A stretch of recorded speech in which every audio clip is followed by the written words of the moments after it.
বকেয়া টাকা বছরের পর বছর আটকে রেখেছেন, সীমান্তকে সম্পূর্ণ অসুরক্ষিত অবস্থায় রেখে দিয়েছেন। বলছেন ডেমোগ্রাফি পাল্টে গেছে।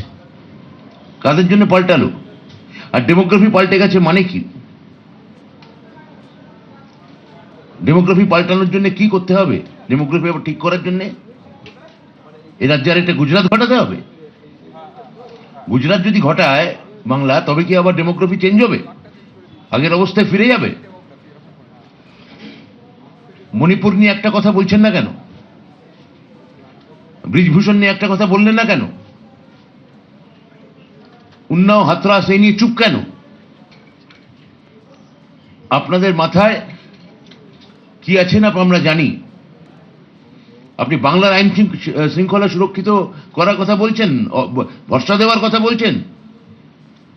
আমরা ভয় কাঁপছি কবে আবার লালকেল্লার সামনে গাড়ি ফাটে।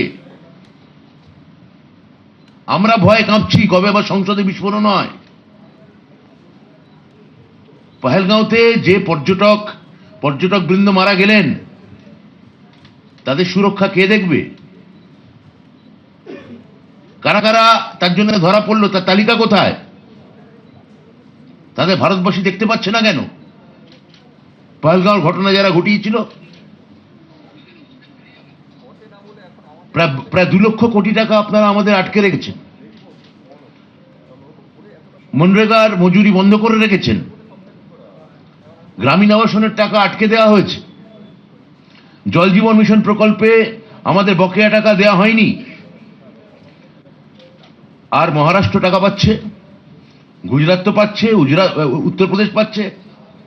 খালি বাংলার বেলায় একটাই কথা না, অনুপ্রবেশকারী। আপনাকে ধন্যবাদ জানাবো যে আপনি আজকে বাংলায় কথা বলেননি। কারণ বাংলায় কথা বললে আপনি আবার এই রাজ্য থেকে বেরিয়ে যখন অন্য রাজ্যে যেতেন, অন্য রাজ্যের লোকেরা আপনাকে তাড়া করত। কারণ বাংলা বললে তো তাড়া করে না অন্য রাজ্যের লোকেরা। রোহিঙ্গা বলে, পুশব্যাক করার কথা বলে, বাংলা বললে থুতু চাটার কথা বলে। আপনি বাঙালিকে অপমান করছেন, বাংলাকে অপমান করছেন। আপনারা বঙ্কিমচন্দ্রকে দাদা বলেন, রামকৃষ্ণর আগে স্বামী বসান, রবীন্দ্রনাথকে সান্যাল বলেন, রবীন্দ্রনাথের জন্ম বোলপুর বলেন, এবং তারপর মনে করেন ভারতবর্ষের সব থেকে উজ্জ্বল, সব থেকে নীলকান্তমণি Bangla, the jewel in the queen's crown, সে বাংলা দখল করবেন।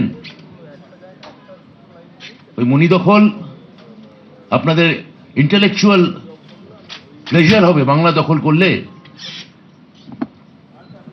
সমস্ত কিছু গেরুয়া রঙে ছুপিয়ে দিয়েছেন। বাংলাকে পারেননি, বাংলাকে পারবেন না। এখানে নারী শক্তিরই জয় হবে। এখানে নারী শক্তি, আমাদের নেত্রী মমতা বন্দ্যোপাধ্যায় এই শেষ মুহূর্তে এসআইআর বিরুদ্ধে, এসআইআর নামক শেষ আপনাদের চক্রান্ত, যা বাংলার বুকে, তৃণমূলের বুকে কফিনে পেরেক ঠোকার মতো আপনারা আমদানি করেছেন। ওই পেরেক আমরা উপড়ে নেব। মানুষ দেখেছে বিজেপি এখানে আসে মানুষের গণতান্ত্রিক ভোটাধিকার কাটতে, আর তৃণমূল কংগ্রেস আছে মানুষকে এখানে ন্যায় দিতে, সুরক্ষা দিতে, মানুষের গণতান্ত্রিক অধিকার রক্ষা করতে। যে যে চার্জশিট দিয়েছেন, যে যে কথা বলেছেন, আমরা তার উত্তর আমরা রেডি করেছি। আগে আমরা আপনাদের সাংবাদিক বন্ধুদের বলছি, আপনাদের সবার হাতে তুলে দেব। আমি তার আগে আমার দলীয় বন্ধুকে বলছি আমাদের হাতে দেওয়ার জন্য। একটু দাঁড়ান প্লিজ।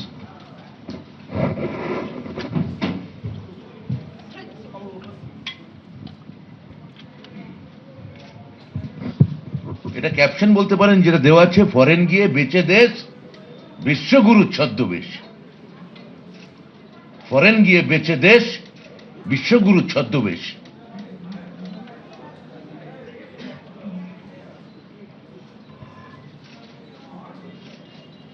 মোটা ভাই জবাব চাই।